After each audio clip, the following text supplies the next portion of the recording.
Hey, welcome to the United We Scan podcast. Just a quick disclaimer here that any of the views and opinions expressed by the individuals are not that of the USPS or the NRLCA. This podcast is for entertainment purposes only, and if you are in need of any assistance, please contact your designated union representative. Thank you. And welcome back, everybody. Episode 131. What are we doing this week? Our hot topic is how to grievance and what's a Daca code. So basically, I know way back when we did a grievance episode, but we're kind of going to go over on how us as carriers initiate a grievance and then what to expect after we initiate that grievance. So this is for those of us who have our boots on the ground and we feel aggrieved, and how do we go about filing a grievance? And that's what we're going to talk about, as well as we request over some Daca codes, X days, and stuff like that. I do believe that came from a leave replacement, but we'll be happy to discuss it because I knew what that stuff was as a leave replacement before I went regular, but not everybody knows. And then newer regulars may not understand it as well. So that's the agenda for this evening. How was your week, Josh? My week was pretty good up until yesterday on my way home from work when my car decided that it didn't want a car anymore. So I had to get it home. I was sitting on the side of the road, luckily right in front of a car dealership that has a bench right out in front of their building in the shade. So I was able to sit in the shade for most of that time. But yeah, other than that, it was a pretty decent week, nothing overly spectacular. How about you, Meow? Oh, my How week was your was week? pretty good. It was very, very busy. Learned a lot of cool stuff, and but it was mostly really good. Yeah, I'm just excited to talk with you guys tonight, and but yeah. So, how was your week, Kristen? I became a grandma again. Yay! Woohoo! That Yay! honestly was the highlight of my week. Ruby started her new job third shift last Monday, so it's been long nights being on little man duty. So I worked third shift as a single mom. I know what it's like. I know what she's going through. So I have no problems helping her out and making sure, even if I have to sleep in her bed during the week or whatever works, sleeping with one ear open, back to that mode again, which I hadn't done in nearly 2 decades, but at least a decade and a half. But yeah, that's what we're doing. Little man, well, second little man, Mr. Rua, RUA, was born on September 17th it'd been 10:54 p.m. Eastern Standard Time on the 16th, but because he was born in Okinawa at 11:54 a.m. Okinawa, Japan time, 13 hours ahead of us. So that was again a long night for me. Between my son texting me and phone calls and dealing with Kingston who didn't want to sleep very well, and but I was on cloud nine when I went to work. So yeah, everybody's healthy. It looks like they went home from the hospital today. So Japan's a little different. Natural births, you stay in the hospital for 5 days. C Oh, sections is 10 days.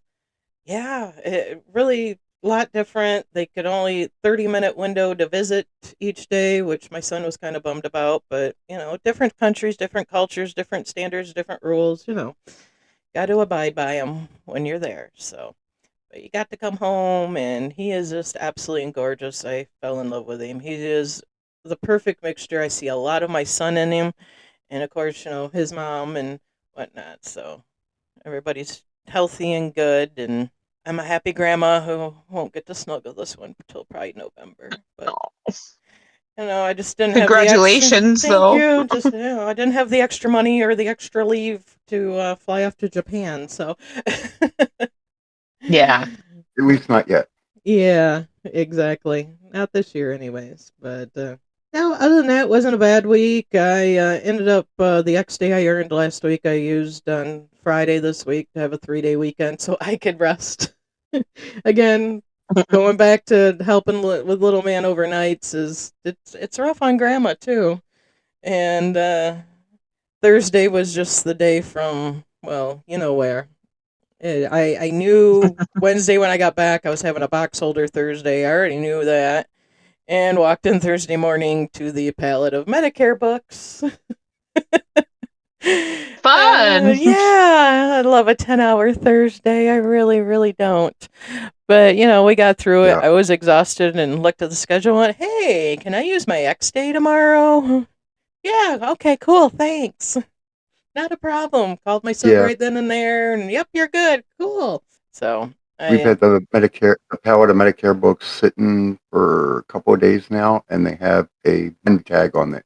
mm, So I'm not looking forward to that tomorrow. neither am Yeah, I. that's gonna Yeah. say blue tags Monday. Mm-hmm. I think we had them like 2 weeks ago.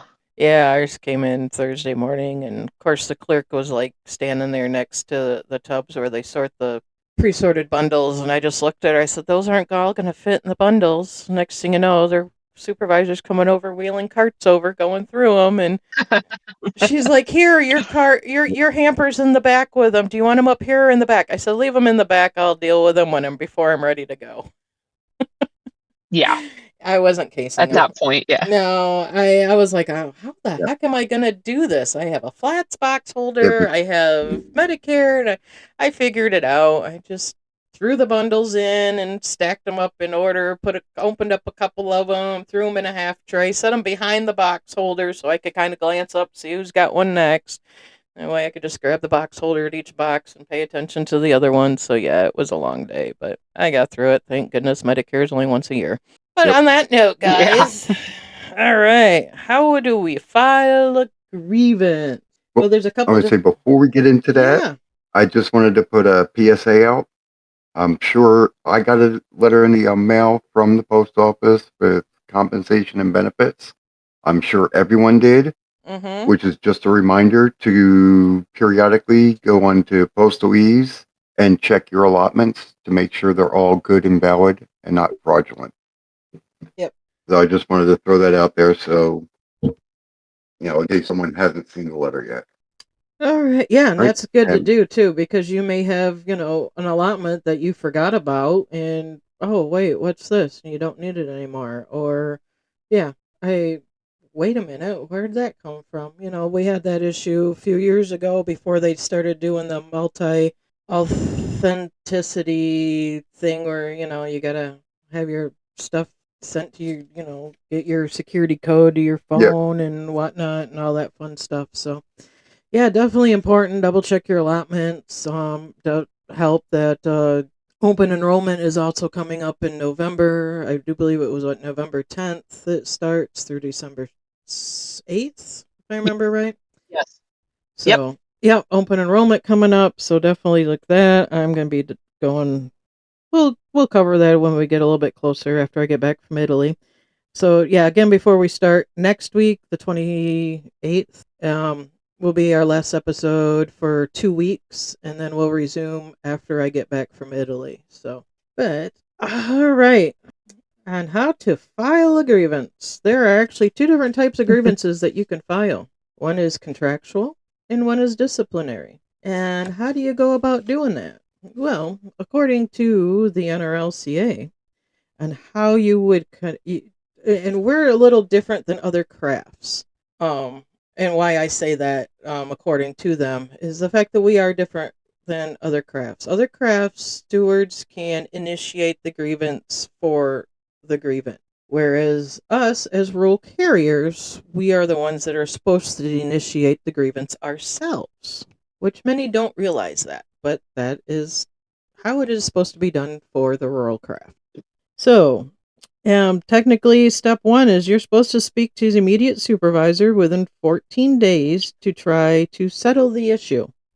This is on contractual or disciplinary. It's always the first step is to speak to the immediate supervisor within 14 days. And that's important because it's not considered timely if it's outside of the 14 days. But that and that would can also be, be from the 14 days that you become aware of it. Not necessarily the date that the incident absolutely happened. If you were right there when the incident happened, you have 14 days from the incident. If you were not there and you feel aggrieved and you find out a week, 2 weeks later after it happened, you still the 14 days from when you find out or become aware Yep. of the issue. The other thing with it too is that so I know the city side has, what is it, informal A, Mm-hmm. and then they have formal A. For us, technically speaking, if you want to use city carrier terms, you talking to the manager is that informal A per se, even though it's just you vocally having a conversation with management and hopefully they can resolve that issue. But if Right. not, And that would be, I would say, in that conversation would be Mr. Supervisor, Miss Manager, hey, Postmaster. This is, I feel that my check is not right. I didn't get paid for X many hours. And that gives them a chance to say, all right, or they'll say, go pound sand, at which point you can ask for a grievance form from them. I always ask for it by the form number, which is the 8191. That way it makes them have to look it up and print it. And they are supposed to provide that to you All right. upon request. You're jumping ahead a little bit there, but Sorry. all right. So the first thing is to do is to speak to the immediate supervisor within 14 days to try and settle the issue. If the supervisor and the carrier come to an agreement, document it in writing, and it's considered settled. So I mean, it if you got management that's willing to work with you and be like, oh, I am sorry, that is my mistake. Let me go in and fix this now. Get a copy of that, and you consider it settled. Always put settlement in writing, because otherwise, if they don't follow through, they don't fix the issue, then and you don't have it in writing that you guys agreed to fix the issue at hand, then it becomes a he said, she said, and it always get it in writing to protect yourself. So, if it's not settled, if they don't want to work with you or don't feel that they were in the wrong on whatever this was, then that is where you do ask for your 8191 grievance form. If they refuse to print one out for you, well, that's another grievance in itself, but they're also available on the union website, or get a hold of your steward. They are out there for you to print out yourself if you have to, but they are supposed to print that out. This says that you only are filling out lines 1 through 3, which is all your basic information. I do know some will say through 4. Box 4 is you want to form in a question in the form of a question on why you feel aggrieved. and simply too with number 4 on there, number 4 on there is just issue or the complaint. Mm-hmm. And on the back of the 8191, it also explains the instructions for filling it out, but it'll say enter a statement in the form of a question. And a lot of people leave this kind of open-ended, or they'll just put a brief thing. But the way that I used to fill it out, I used to fill out all kinds of stuff on there, but you can simply just make it, did management violate the national agreement when they did such and such? Or when, for example, did management violate the national agreement when they failed to compensate me for July 5th? Just keep it simple and specific. And when you pull in national agreement, that's pulled the whole contract. And that gives the steward a lot more free reign in quoting different articles, because you're filing a grievance because they violated something in the contract. It may be multiple things in the contract. So, but simply stated, did management violate the national agreement when they did this? So that's box 4. Mm-hmm. Right. You're I'm you're going to say also some people will. Go ahead. I'm going to say some people will say to word it, did management violate the national agreement or other documents? That's up to you, because there is articles in the contract that cover other documents. Mm-hmm. Yep. All right. So you're going to fill those out. You're also going to put the date of the incident is the date you were aggrieved. You're going to have your Or supervisor became aware. or became aware. Yes. The date that you were aggrieved. So that could be the day you came aware, the date of the incident, the date that you were aggrieved. And then you're going to have your supervisor initial or annotate the grievance in box 3B. And if, well, we'll talk about that later if they decide not to. But, and then you're going to give your original copy of the grievance Right. to your steward. If you do not have one in your office, well, then you need to figure out if you have an area ADR or DR that's representing you. You can do that on the website under Find My Steward, as well as on the app. You plug in your zip code and it should pop up with somebody that is supposed to represent you. Otherwise, your state magazines, anything of that nature, usually have those listed as well. You can ask somebody, another carrier in your office, if they know who it is. You do not have to have a local steward in your office in order to file a grievance. And it's done the same way for disciplinary, except for the only addition, the date of the incident is the date the discipline was received. So instead of Yep. being the And date, then when yeah, go ahead. and then when you enter the question in box 4, the way you'll frame the question in there is, did management have just cause to issue me such and such discipline? Or example, did management have just cause to issue me a 7-day suspension? Or a letter of warning. And honestly, Or 14 days. and you should grieve any and all discipline from the get-go. Don't wait Yes. until you have a 14-day suspension or a day of reflection or 7-day suspension. Start from the letter of warning. Grieve any and all discipline immediately. I mean, that's my words of advice on what you Yep. should do. So, Yep. So so that's how, as a rural carrier, you are to initiate a grievance. You are supposed to do that yourself. There are other stipulations to where a steward could, but I mean that falls on basically on if you're being incapacitated, stuff like that. You know, there are guidelines that stewards have to follow when it comes to being the ones to initiate a grievance on your behalf on the rural side. So what happens to that grievance once you initiate it and you pass it off to your steward? They That's when have the 10 steward. days. Yep, that's when the The steward steward. has 10 days to set up a meeting with management at the local level, whichever, whoever in your office handles the meetings. Supposed to be the immediate supervisor, but it could be anyone in the office that is designated to do that.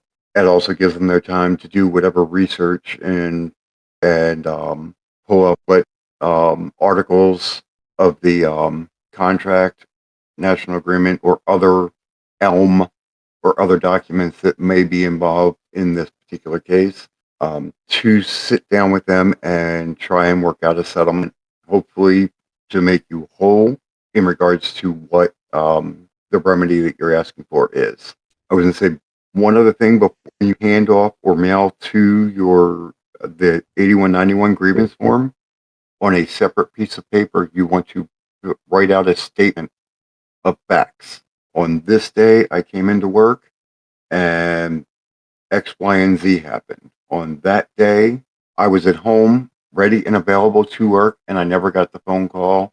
And I'm the senior RCA in the office. Just which is something that your steward or rep will use to help better gear and fine tune what they're looking for to resolve this for you. Yeah, if you can include a grievance statement with that when you pass it off to your steward, then that definitely helps the steward on their end.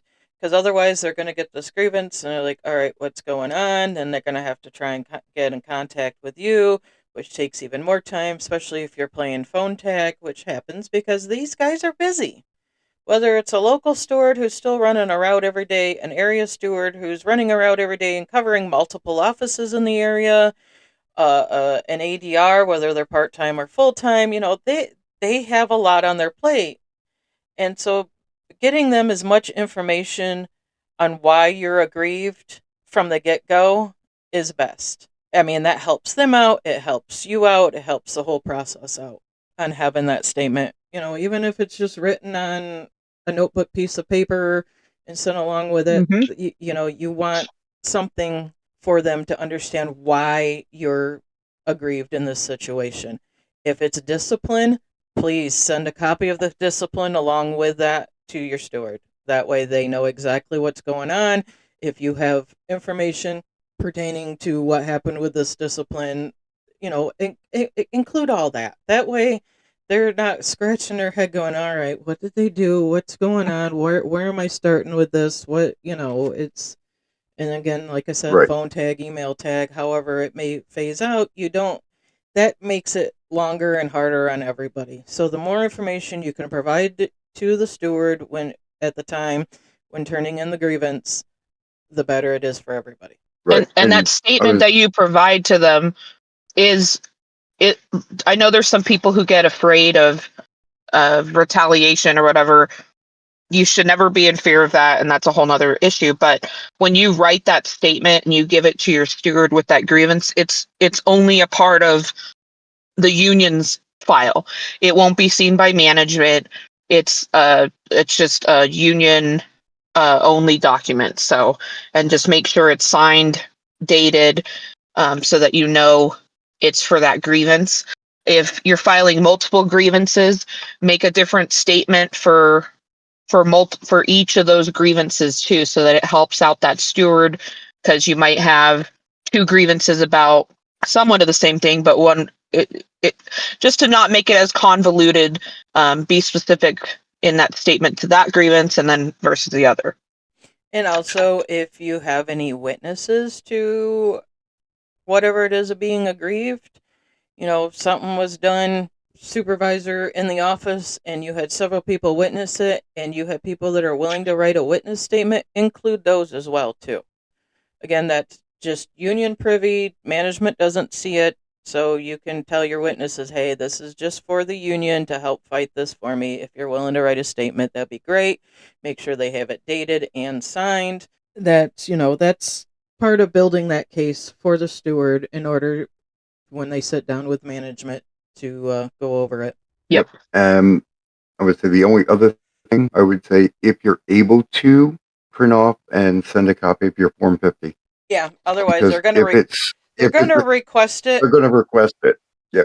And say, for example, when I filed for July, I got a request for information letter back from the ADR requesting a copy of my PS Form 50, signed and dated authorization and release form, which I don't know if that's NSS wide or just my district is doing that.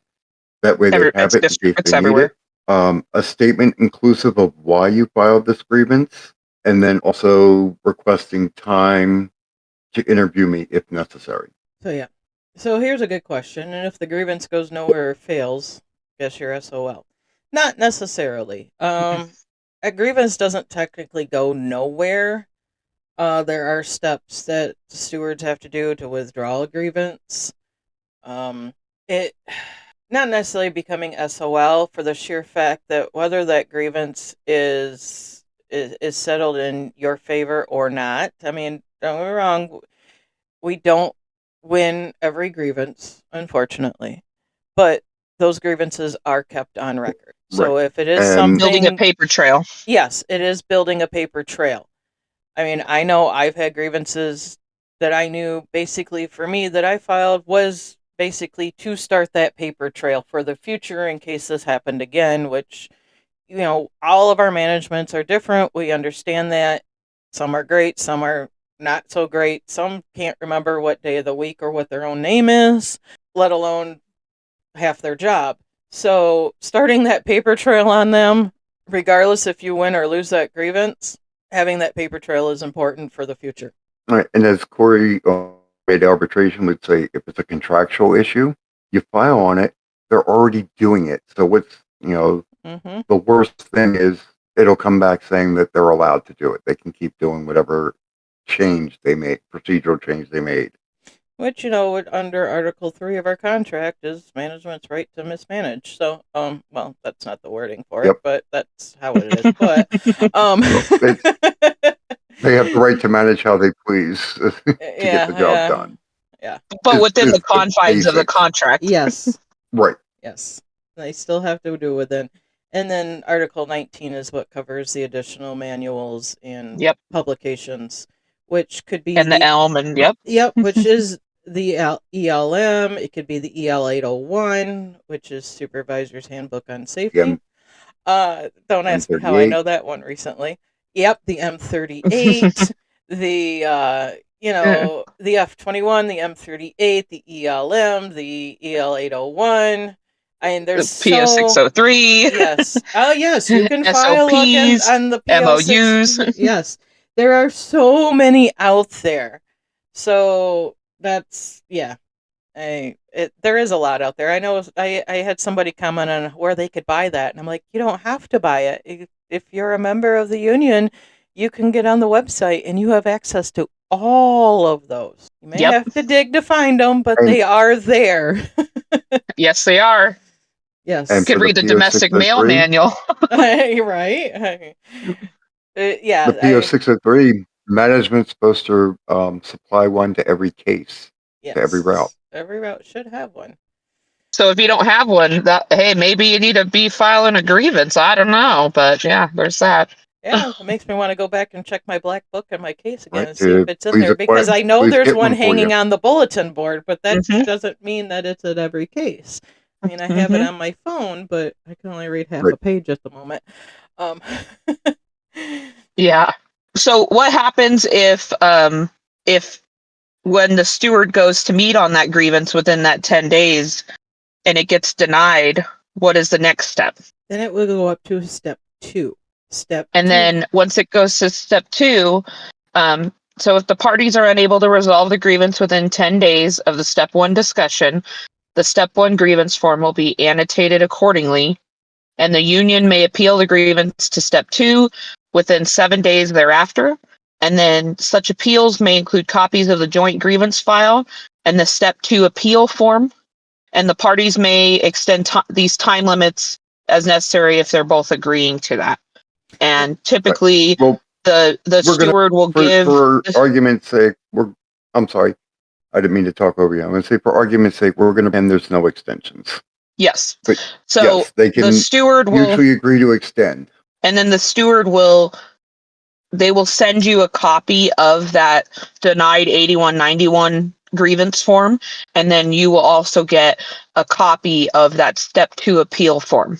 Now, the other thing too to kind of keep in mind is the NRLCA trains the union stewards to build their files like they're going to go all the way to arbitration. And so, at this point, there's, like I said, there's the discussion with management. There's step 1, and then there's step 2 of the grievance process. There's step 3, and then there's step 4, or step 4 is also arbitration. And, but each time the grievance moves up, the people that meet on the step 2 grievances are your ADRs, your assistant district representatives, or your district representative, and then there's somebody within labor at the district level that will meet with the stewards at that level. But usually, then once that entire file moves up the chain, if it moves up the chain, if it didn't get settled, it'll always move up that chain. But unless that's a whole other thing. But those stewards along the chain typically will also reach out to the grievant. And they should they should be, just to check in. And you as a grievant too can be checking in with the union stewards. And then if you're not hearing responses from them, then all of the union steward, the district representatives and the assistant district representatives' phone numbers are all on the union website. So you can call and find out. But so like I said, the union may appeal the grievance to step 2 within 7 days after that denial. And typically when that steward has to send that file up, they're making 3 copies of it. So, but the original file moves up the chain. Do you guys want to add anything to that?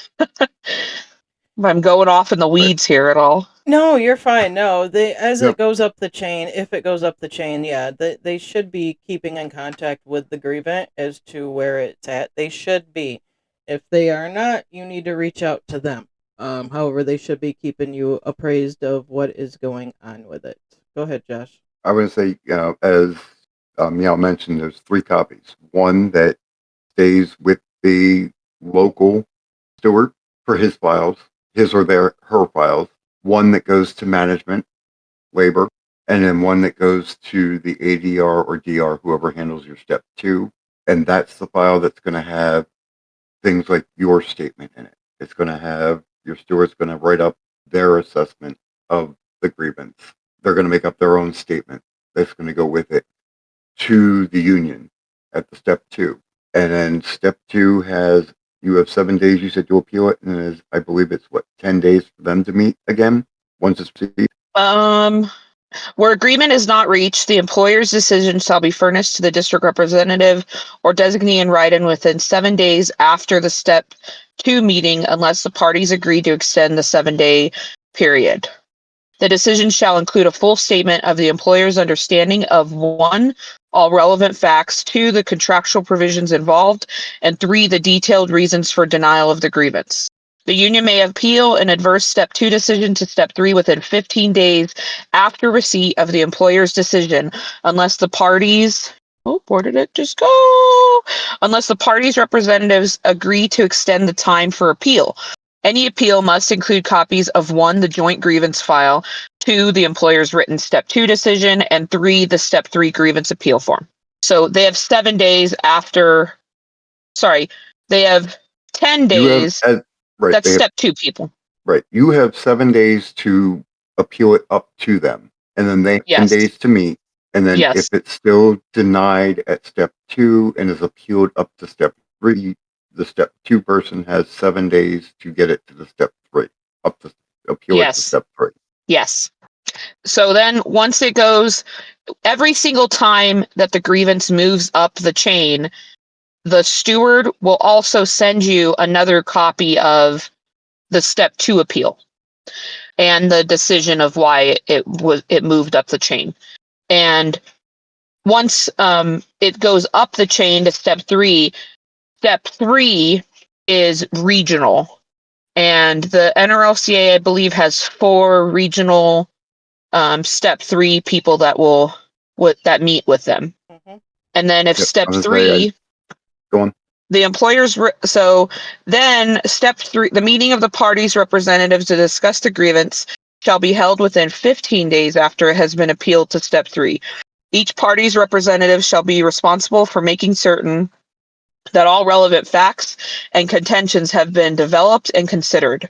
The employer's written step 3 decision on the grievance shall be provided to the union's step 3 representative within 15 days after the parties have met in step 3, unless the parties agree to extend the 15-day period.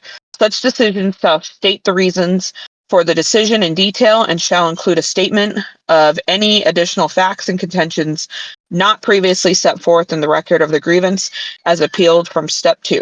And then the union may appeal an adverse decision for discharge cases directly to arbitration at the area level within 90 days. So if you're working with a grievance, if they're working with a grievance, or if you'd filed a grievance with regarding discipline, that's typically when they will appeal them to arbitration. If they usually will go to the union, and then they John Adams, and then or the director of labor relations, and then they make that decision. If either party's representatives maintains that the grievance involves an interpretive issue under the national agreement or some supplement thereto, which may be of general application, the union representative shall be entitled to appeal an adverse decision to step 4 national level of the grievance procedure. Any such appeal must be made within 21 days after the receipt of the employer's step 3 decision and include copies of the joint grievance file, all grievance forms and appeal forms, and the step 2 and step 3 decision. The union shall furnish a copy of the union appeal to the employer's step 3 representative and the appropriate district labor relations manager. So then at that point, every single manager and steward and grievant that have been involved, they're all getting all that paper trail. So, and what I'm reading is all a part of Article 15 of the contract, grievance, and arbitration procedures. So if you ever have a question about any of it, just pull up that contract, and Article 15 is your guide for that. Yep. Fun stuff. Oh yeah, I mean it's a lot. Now, as what Meow mentioned before, if you're in fear of retaliation for filing a grievance, you should never be in fear of it, because if they're going to retaliate, well, now you've got another grievance on your hand. Yep. Burying them in paperwork. I mean, that's, you shouldn't fear it, and it's sad that we have offices where carriers do fear on filing a grievance. Yeah. And they do fear going to talk to management on an issue. Do not fear it. I mean, getting at least, if nobody else, be that person in your office that stands up for not only yourself, but you standing up for yourself, feeling aggrieved, is going to show to the other carriers that, hey, you can do this too. You know, be that person that does that. Management wants to be pesky and retaliatory. Well, you have more grievances on your hand at that point, because they can't do that. They're not supposed to do that. You should not feel unsafe going to have a conversation with your immediate supervisor. If you do, take somebody with you. You know, your local steward, if they're available. You may have to ask for steward time to talk to them about it. You may, take another coworker, take a witness with you if you need be. Nobody's saying you have to do it on your own if you are in fear for doing it. But please do it. Be that person that stands up in those offices that nobody's willing to stand up because they're in fear for one reason or another. And the only way that you can make things better in the office is being that person that stands up. Because that's going to start the paper trail. And if more people stand up and more people file their grievances, and it's going to start, management will notice. Upper management will take notice. There's a reason why stewards have to report monthly to those above them on the grievances they've done, because then that starts the paper trail that even goes further up. So Yep. So your ADRs and your DRs will see, oh, we've had grievances in here and grievances here, grievances in here. Okay, maybe we need to take a closer look at this office. Starting the paper trail is the important thing. Whether, that grievance ends up not being a win for you, if it would, either way, starting the paper trail is the important thing to do. Even if it's something that unfortunately is settled for language because there's no other way around it, it still starts that paper trail. Because the next time you file that grievance on it, you're going to have the management violate the national agreement and the step one settlement, or they can. I know they're not as citable, but that management knows that part of the contract now. They can't deny, knowing that language, because that management signed off that they were going to follow Article 15 of the contract. Mm-hmm. Yep. And like Kristen was saying, if you feel that you need to bring someone in the office with you to have that discussion, after the discussion's over, if you have to file, ask that person if they'll write a statement for you to include it in the file when you send the grievance up to your steward. That way they can they have that as part of the file to help your case of what was, it's just Kristen requested this, supervisor said no, Kristen requested a grievance form, the supervisor told her to pound sand, or whatever the discussion was. Yep, somebody that just, I mean, and though it wasn't technically a craft employee, we had a highway contractor or a highway contract carrier who the postmaster wanted to talk to her. I'm not going to go into what the issues were, but she flat out told the postmaster, I am not going to go in that office alone with you. I want a witness. postmaster wasn't too thrilled about it, but we had an extra, a PTF clerk who wasn't needed at the window and said, well, would you be okay with them coming in? Absolutely. So even if it doesn't necessarily have to be a craft person, I mean, if you have a friend that's a clerk or a city carrier, or you just are not comfortable with talking to that member of management by yourself, and your steward is either you don't have a local steward in the office, or they may be out on their route still, or whatever, you can take anybody in. Anybody from a different craft can write a witness statement. Yep. It is not unheard of, especially with hostile work environment grievances or something of that nature, to have witness statements from people from other crafts. Again, have them sign their position and date it. Again, it's not something that management sees. So, if you have a buddy in the office who's willing to do that for you, because maybe they're tired of the BS too, that's what you can do. Is, it doesn't necessarily have to be a craft member to just go in and be a witness to you talking to management. All right, guys, anything else to add on to the grievances as the grievance? Not that I can think of. The only thing I was going to add is that sometimes I know some people, they get annoyed with having to file a grievance. And sometimes filing a grievance is almost like cathartic, because once you've sent it to the steward or given it to the steward and you've wrote that statement, I mean, hopefully it's resolved. Sometimes when you're filing a grievance, it could be just a learning experience for you and management. It doesn't necessarily always need to be, sometimes it's, I had to file one recently where it was like a little bit of an interpretive issue with it, but it's it's building the paper trail, like we've said, but also clarification on a couple things. Sometimes management is doing something stupid and they need to get that foot down. But also familiarize yourself with Article 15 and that timeline of stuff that is in there. And if you guys aren't hearing from your steward, please call them, because you shouldn't have to be waiting forever for an answer. It should be getting resolved. That's your contractual right. It's a grievance is defined as a dispute or difference, disagreement, or complaint. Mm-hmm. But it might just be an interpretive issue. It might just be management blatantly violating something. Article 5 of the contract is them taking unilateral action.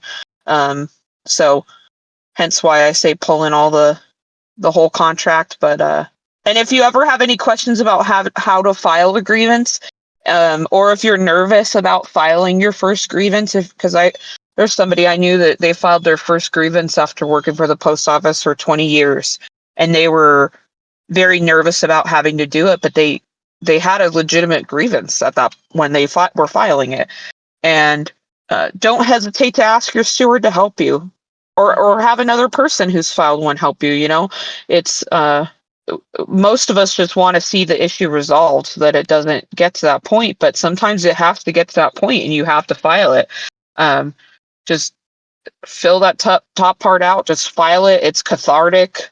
And you're building the paper for it. Absolutely.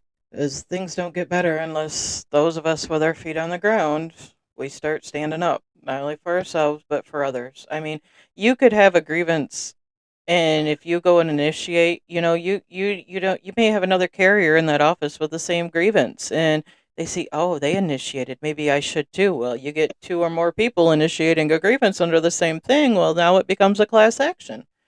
So, Yep. it's, but, be that person that's going to stand up for yourself and your other craft members. And in a way, for you standing up for yourself and filing the grievances is in a way of showing your coworkers that, hey, you can do this too. And it's Yep. okay to do this. And, you fight back. I mean, that's It's your right. Basically, it is. It is your right. It is your right, and you don't have to be a regular carrier to file a grievance. You can, if you're aggrieved as a leave replacement, file those grievances. If the matrix wasn't followed correctly, and you should have been working your secondary, instead they pulled the senior RCA or the senior carrier, and if you don't have PTFs, because the order consideration is slightly different when there's PTFs.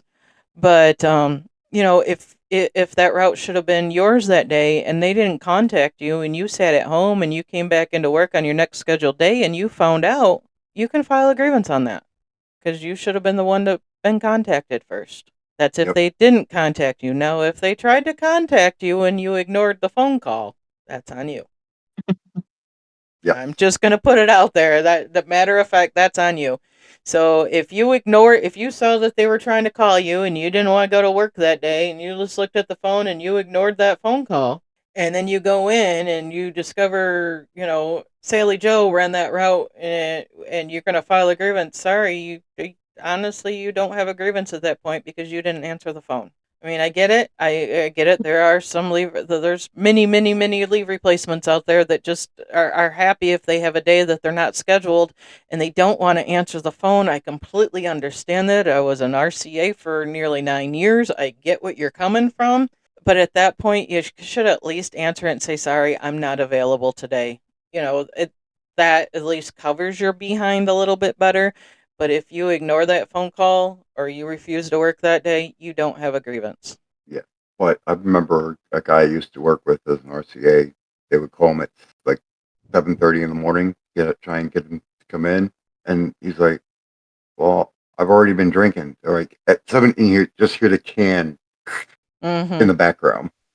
Yeah, we're not talking about how to make excuses and how not to work as a leave replacement, though. I do Right. not But I'm just I saying do though. not Whoa. support any of that type of stuff, honestly. But I mean, I get it. I was an overworked RCA at times too. I mean, me and the work buddy, we joke around how these RCAs don't understand what we used to do, and how we if we were just scheduled the aux route that day, that's what we considered our day off because we were in and out of the office in under 2 hours when we were done because for our little baby aux Right. route. But I do get it. I mean, I was guilty too as an RC of ignoring the phone call. Okay, screw you. I'm not going in today. I get it. We've all been there, but just remember, if you do that and you come back to work and you're upset because somebody else covered that route when it should have been you, you can't file a grievance because they did try to call you. And a steward will ask you that. Did they call you? Did they try to call you? You will get questioned on that. So, and they can put a request for information in for phone records if they have to. But anyways, we're getting way off of the course on that. But I'm just saying, leave replacements, you can file a grievance as well. You don't have to be a regular carrier. Be that person that stands up. I mean, leave replacements can be stewards as well. So if you don't have one in your office and you're thinking, you know what, I maybe I should do this, maybe you can do that. You can be a steward as a leave replacement. You can do so. There are options out there for you. But yes, grieve any and all discipline right away. And if you feel that you've been aggrieved contractually, then definitely file that grievance. And if you're uncomfortable talking to management, take a buddy with you and have them write a witness statement. All right, guys. Yep. Shall we move on now? Yes. All right. Yes. If you had any last words? I think we covered them. Daca. All right. So we're going to cover Daca pay codes. What does Daca stand for? Days assigned carrier absent. That is what DACA Post office means. and their acronyms. I'm telling you. I like DACA. What the hell did I get DACA from? Days assigned carrier is absent. So, there are new DACA codes as of pay period 19 of 2024 last year. Basically, that is paperwork management side of when they submit in the DACAs and the new codes that they use. I know a lot of them we still use, DACA 3, DACA 5, because DACA Rs, DACA Ps. DACA A. DACA A's, G's, V's. There are different codes now. So when we cover them, I know the biggest question I had were the DACAs and what's the next day. So those per- mainly pertain to regular carriers, but there are some DACA codes that are for leave replacements as well. Basically, and that is for the paperwork end of stuff. So, a DACA A, which is the old code, DACA A, the new code is 055, is annual leave. Rural carriers are granted in 1 day increments. Entire year's annual leave is credited to the carrier at the beginning of the leave year.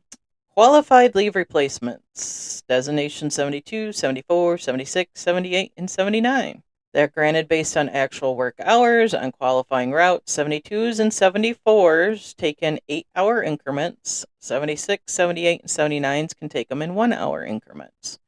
That is a DACA A code. That's your annual leave, or under the new code 055. Right.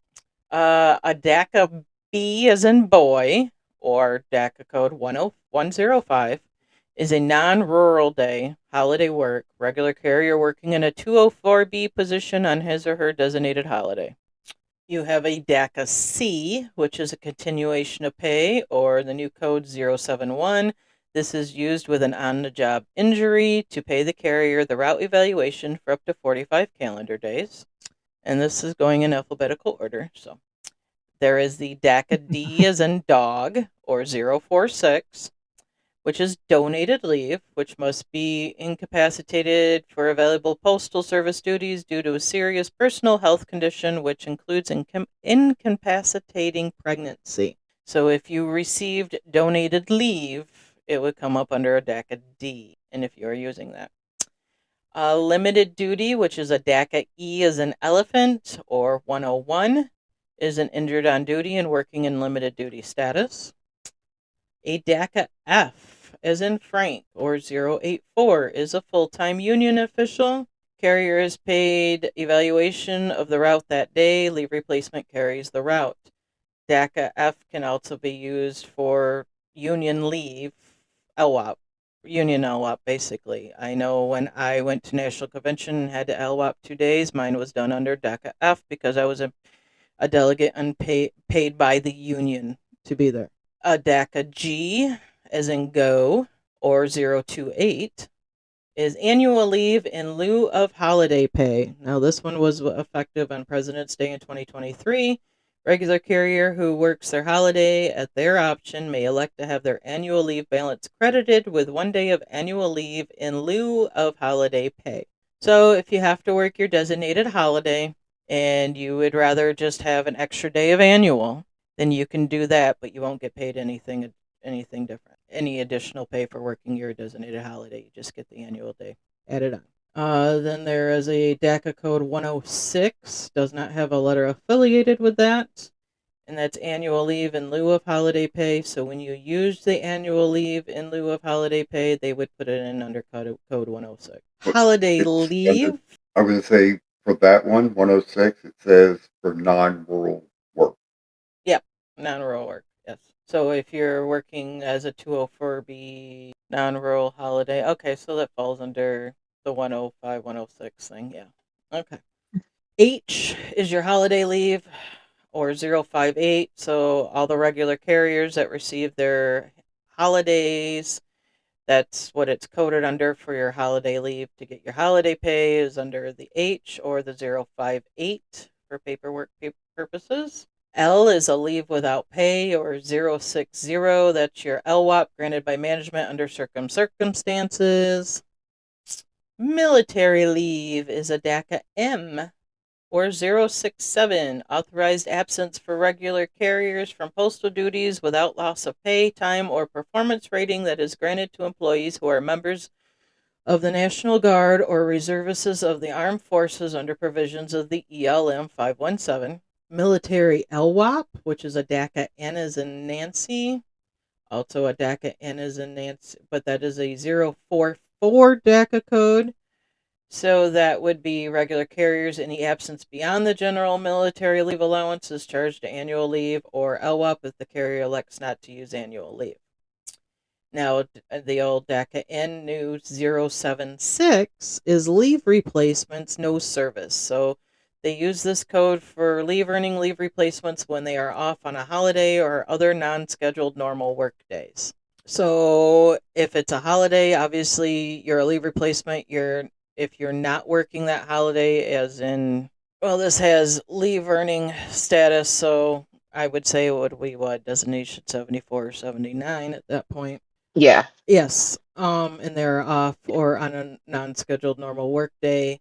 I've also seen them put in if you're designated 79 and you're doing a 5-in-1, if you're running the full route and another RCA is covering your aux route, they will put it in there as well. I have seen that as whether or not that's true, but that go or proper, but that goes under the 076 on the paperwork end of stuff. DACA code O or 086 other leave, which would be administrative leave. And that's when it's granted by management. An explanation must be given. That's all on management side of stuff. So administrative leave, I know there is very few for those. National Day of Mourning when we lose a past Nope, president. that's That's something. another one. That's a Is different it? code. Yes, Yeah. this I would be haven't your gotten O down day. to it yet. Okay. Yeah. Yep, this is the O day for when your vehicle breaks down. Once you accumulated 8 hours of time waiting for a vehicle due to breakdowns, you would get the O day. All right. And that's one of the classifications. I know a friend of mine, he's gotten some grievance settlements of being credited It's sort of, O yeah. days as part of the settlement. It's kind of the fall in. That's hence why the explanation, but a lot of the other reasoning is explained with the other DACA codes. But Mm-hmm. All right. Then we have the DACA P as in Paul or 103, work hours other than rural. This is where a rural carrier is paid the evaluation of the route minus EMA if you are a POV route. For other work, such as an academy instructor, it says adjustment team member, OJIs, something of that mapping nature. Mapping facilitators. facilitator. So if you're doing work other than your route, it would be under a DACA P code. And then we have the DACA R 064, which is a your relief day. This is where the carrier is entitled to an X day within 12 weeks. DACA R's normally, now it has a little star on it, so let me zoom in and read that. Mhm. Sorry, guys. I don't have my phone to use to read stuff, so. Do you want me to? Oh, you want me to read it? Yeah, go I ahead. could read it. Go ahead. During the period that starts with the beginning of the guarantee period through the end of the designated Christmas period, which October 5th is the beginning of the guarantee period coming up here, regular rural carriers must receive an X or 087 day in the same pay period in which the relief day is worked. 087 days earned prior to the beginning of the guarantee period may not be used during this period. However, this period extends the 12 weeks for scheduling those 087 days. When a rural carrier who is entitled to an 087 day does not receive that 087 day during the same pay period as the relief day worked, the rural carrier is compensated 100% of the daily rate of pay and does not receive the 087 day. This is in addition to the compensation of the 50% of the daily rate of pay received for working the relief day. Yep. And a lot of times the DACA R is usually used if you're if you're willing to switch your days off because your sub needs that day off. That's predominantly where you see a DACA R being used. Not the only situation, but that's where you predominantly see it. Right. I would say if you're on the relief day work list, you can choose the R. Yep. The main difference with the R versus the DACA 3, which we'll get to shortly, is with the code R, you're not paid anything for that day that you work, your relief day, but you earn the X day and by mutual agreement can schedule it when you want. Mm-hmm. That's not what that thing said. Well, what that said was basically you can't use it if it's earned outside of the beginning of the guarantee to the end of the Christmas period. It's locked until the end of the Christmas period, overtime period, and then But even when Even when you enter an R, you're still going to get the 50% pay. Nope. No. No. No. Okay. R is Okay. 0 pay for the day with an X. Okay. Which is why you get to choose when, by mutual agreement, when it's scheduled versus the 3 management can schedule it. All right. Okay. Moving on. Right. DACA S is in Sam, or 056 is sick leave. Regular carriers take in 1-day increments. Carriers earn 13 days per year. Qualified leave replacements, which is, a 78 wouldn't get sick leave. So that is definitely incorrect on here. 72, 74s, 76, and 79s. I'm going to leave out the 78 because 78s do not earn sick leave. Granted, based on actual work hours on qualifying routes, 72s and 74s take in 8-hour increments, and then the 76, 78, 79s in 1-hour increments. That is actually incorrect, and that's a postal document for you, folks.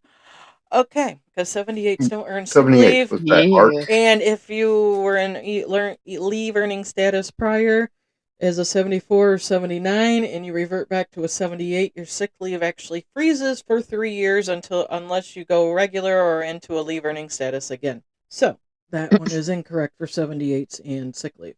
Anyways, we have a DACA T as in Tom, or 102, which is training, granted in 1-day increments if a carrier attends a training session for the entire day. We have a DACA U, 024, which is AWOL, used when a regular carrier. Yikes. Yeah, when a regular carrier is AWOL instead of a DACA code 060. So, yeah, you don't want to be AWOL, folks. Trust me.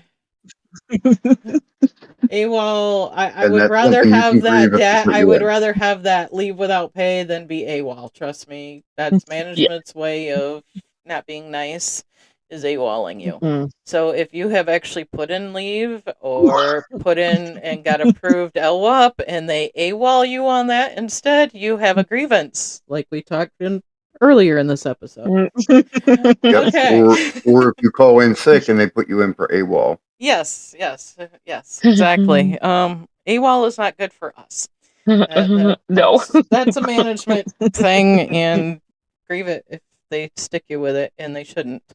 Okay, DACA V as in Victor, or 057 is holiday worked. Regular carrier works designated holiday, receives regular pay for that day, plus holiday pay, does not earn additional day off. Designated Christmas holiday only, carrier receives pay for the day, plus 1.5 times holiday pay, no additional day off. So designated Christmas holiday is the only one where you get paid the time and a half. All other holidays are regular pay. DACA W, or 049, is injured on duty, leave without pay. IOD LWAP. Carrier relinquishes route due to an on-the-job injury or illness and is an unassigned regular, has not yet been placed in a permanent modified job assignment, or is working in a limited duty assignment. So again, that's basically office paperwork stuff. Doesn't really have to, unless management's not doing it properly, then you know what to do. There's a form for that. DACA X, or 087. Yes, we talk about X's. That is your relief day taken. Carrier receives a paid day off as compensation for working a relief day.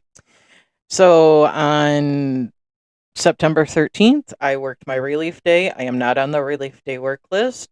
I chose the DACA 3 code, or the 038, which is coming up here shortly, and which gave me 50% of my pay plus an X day. I did, management mutually agreed to allow me to take that X day on Friday. Therefore, when I look at my paycheck, it'll come up as relief day taken. That is what the DACA X means. And I get paid my compensation for a paid day off.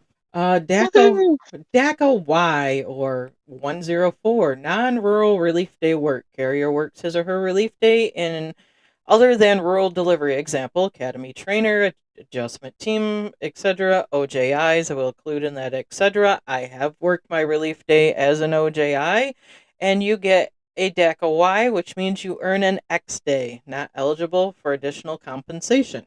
So yeah, so when I OJI and time is scheduling is funky and they asked me if I can train on my Saturday, yeah, sure, not a problem. It just gives me a next day.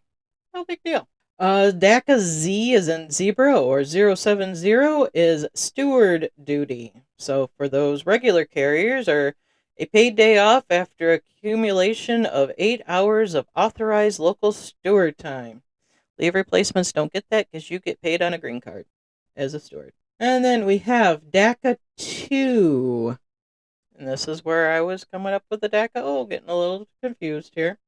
079, administrative leave. USPS headquarters authorized administrative leave. This would be a day of mourning, or God forbid the weather is dangerous out there and they authorize it. This is where USPS headquarters authorizes the administrative leave, is the DACA 2 or 079 now for paperwork purposes. DACA 3 or 038, relief day worked with 50% pay. Regular carrier works his or her relief day and receives 50% pay plus an X day, 087, scheduled by management within 12 weeks.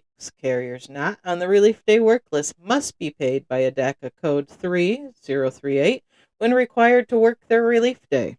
All right, a DACA 4, 107, day of reflection. You don't want these people. If you get one, grieve it. Regular carrier receives 1 day of administrative leave, 1 day of evaluated pay for the day as a result of the issuance of a 14-day paper suspension. Again, grieve any and all discipline. All right. DACA 5 or 037, relief day worked with 150% pay. Regular carrier works his or her relief day and receives 150% pay. Carrier does not earn a future X087 day and must be on the relief day work list to select a DACA code 5037. And relief day work list sign up is up until the 25th. So if you're not on it and you wish to be on it, you can sign it. And then you have your choice on DACA 3, DACA 5, or an R. All right. The 25th or 26th? 26, excuse me. 26 is Friday. I'm off by a day. Oh, I know. I just wanted to make sure. All right, no, that's not. See what happens when I take my get my X day off on a Friday for a long weekend. I'm off a day here, people. I don't know what day it is. All right, a DACA 6 or 061 is court leave, absences for court-related service. So that would be subpoenaed, jury duty. Jury duty is a big one, so yes. DACA 7 or 027 is wounded warrior leave. If you fall under that category, you know who you are. And the balance of how much wounded. Yes, go ahead. The balance of how much wounded warrior leave that you have, I think it shows up on your pay stub under its own category on the online one, and management can pull it up for you in RMSS, and it'll have the specific amount of hours that you have, and there's stipulations for using that wounded warrior leave, and there's like a form I think they have to fill out when they're using it too. So So anybody that's under the Wounded Warrior Leave or the Military Leave or Military LWOP, again, thank you for your service and your sacrifices that you've done for our country. All right, DACA Code 8 or 081, Emergency Sick Leave Other. Emergency Sick Leave Other, April 1st through December 31st of 2020. So that was basically during COVID. I hate that word. So, yeah. So if we were to have another, God forbid, pandemic of something of some nature, and that was authorized, God forbid. All right, DACA Code 9066, Public Health Leave FMLA. Again, same time period, used when requested for public health. It's not necessarily one that we see right now, thankfully. Fingers crossed, prayers, whatever. Yeah, 8 and 9 aren't really used anymore. If history is any predictor, you got about 90 more years at least. And then the DACA J and K or 100 is your relief day, scheduled relief day, combined JK DACA codes. So since Ks and Js both get relief days, their DACA code J and K or 100 for paperwork purposes is what you normally would see a K or a J on the 4240 for their scheduled relief. So that is your DACA code, somewhat what they pertain to, all that good stuff. Anything else you guys want to add before we wrap it up? So management will enter those DACA codes into the program. RMSS is what the program's called, or they'll either enter the number code. I think they can still enter the letter ones in there. Don't be afraid if you can't remember it. If you can't remember it and you're trying to look for them in the order that we just set them in, if you go into the steward reference guide on the NRLCA website or the app, and you go to D for DACA, and you go to DACA pay codes, or I think it's just under DACA, it'll pull them all up there for you. But I forget them too sometimes. There's the one I could always never find was that court leave one. I've had jury duty before, and me and my old postmaster had to, because this document didn't exist when I had that, and I had to find it in the F21, and it was a mess. But well, luckily, most of that stuff is in a drop-down menu now for them, so it makes it idiot-proof for management to find to put the proper coding in. You say that, but I said you say that, but I know I did. They still mess it up. Or they LWAP people when they had annual leave, or they LWAP people when they had it. The management already wanted them to have an X day, you know. Yep. Yeah. And management also has to, if there's issues or if your leave balance is insufficient for the type of DACA code you're trying to use, there's issues on management side that'll reject the payroll, and management will have to put in a different DACA code for you. So just be wary of that, especially if when you're submitting your leave slips. You'll know what leave. Usually your sick leave or your annual leave. I've seen there be issues a lot with that wounded warrior leave before too. Mm-hmm. And I've seen management AWOL people before too for no reason. So not to spook you, but yeah, DACA codes. I think I even have one printed, and I have it at my case next to my trip sheet, like on the side. You know, I might print this one off and just have it with me at my case. I kind of have a pile of stuff I have to go through again. Mm-hmm. You know, I got my own personal stack of 8191, 1767s. Yeah, you know, might as well add this to it too. The DACA codes. I have a lot of people in my office. There's like 4 people that are off on Mondays, and they get mandated to work their designated holiday quite a bit on that Saturday before. Mm-hmm. And so we actually even have the whole the DACA G versus the if they want to use that instead of the what is it, V. the V for Victor. Yes. And a lot of them have been doing the G now, because it's I mean, getting that day of annual leave is actually kind of better than getting the day of an X day, you know. So I agree. That's a good benefit they got in our contract. Having a Saturday relief day, though, I don't get lucky with the holidays that often. Yeah, I have yet, but yeah. What do we got? Oh, Veterans Day. When's Thanksgiving? The 21st? Oh, no, it's a Thursday. Thanksgiving's on a Thursday. Veterans Day is on a Tuesday, and Christmas is on a Thursday, and so it's New Year's the 1st. Yep. And then Columbus Day's coming up. Yes, it is. So, okay. And I have already apologized profusely to the new to me sub, because Columbus Day is actually the day I'm flying back from Italy. I didn't mean to do that to him, because I didn't realize Columbus Day was in there when I filled out my leave slip. I wasn't looking that close to the calendar. I was just putting the dates in that we booked. And Amazon Prime days are coming up as well, the 7th and the 8th. I will be in Italy. It's going to be great. We're going to be fine. Yeah, everybody will be fine. Things will be fine. Yep. All right, guys. So that is Alrighty. our educational entertainment for you this week. I do believe next week we are going to go over the Fair Labor Standards Act. Which, what does that affect? Oh, Woohoo! that's our pay and how we are paid and why we're paid that way. And so Yep. we'll do a bigger one on that one next week. Mhm. And then we will be off for 2 weeks. So that means we will be coming back. Again, I got to look at my calendar because I am so much a day off. The 19th. We'll be back the 19th because I will be getting home on the 14th. So, yeah. Woohoo! Yeah, I think that will be part of the FLSA, correct? The Yeah. question in there? Yes. Yep. Yep. Yep, and that is actually right on the cusp of the new guarantee period that will be starting on October 4th, not the 5th. 5th is a Sunday, the 4th is a Saturday. That's the day I leave. So, October 4th starts a new guarantee period, so we will be going over Fair Labor Standards Act on next week, the 27th.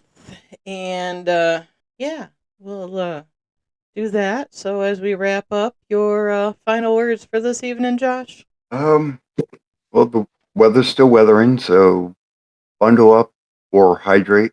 Be safe out there. Don't get overwhelmed. If you do, take a step back, take a deep breath, and step back in. Have a good week. Meow. Well, I was gonna say it was nice chatting with you guys tonight. I know some of it's just reading, but some of it's a lot of that stuff's really important. And even seasoned people forget it. Some people don't even know what Daca codes are. So, um, but this next week, my parting words are I'm gonna encourage you to read one article of the contract. You can pick which one you want. Do some bathroom reading.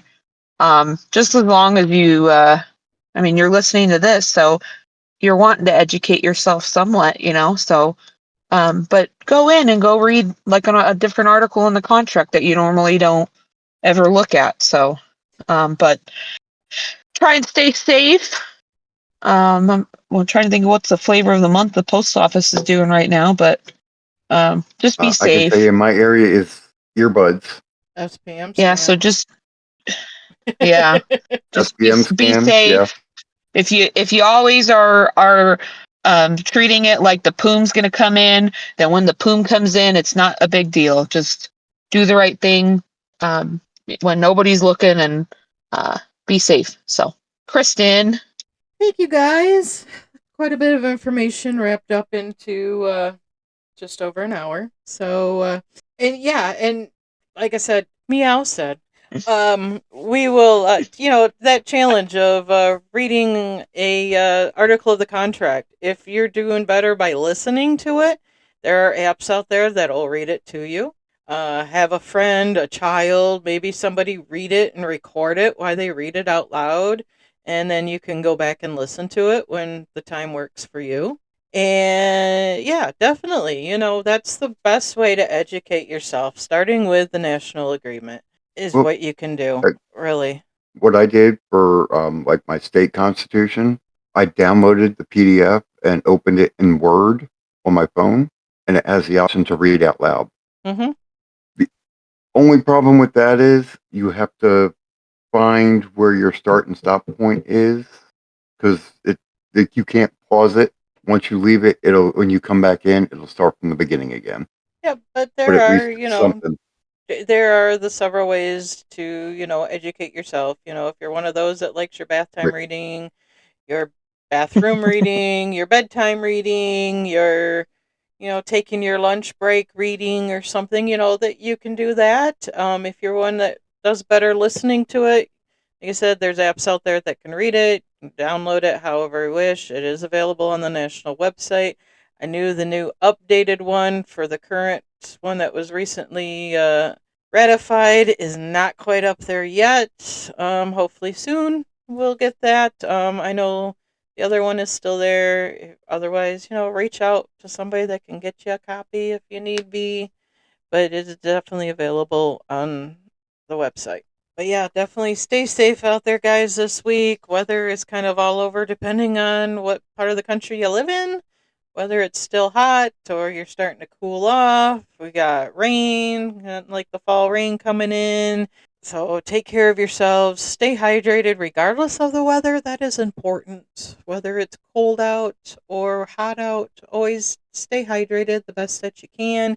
And make sure you're wearing your seatbelts because they do save lives, regardless of what you think in the comfort factor. Seatbelts do save lives. And look out for yourselves as well as your fellow carriers. I mean, the simplest thing you can do is stand up and file a grievance if you need be. And if you have to take a friend with you to do it, take a friend. I mean, there's power in numbers, people. Yes, there is. Yes. But on that note, guys, stay safe this week. Have a good week, and we will for sure be back next week.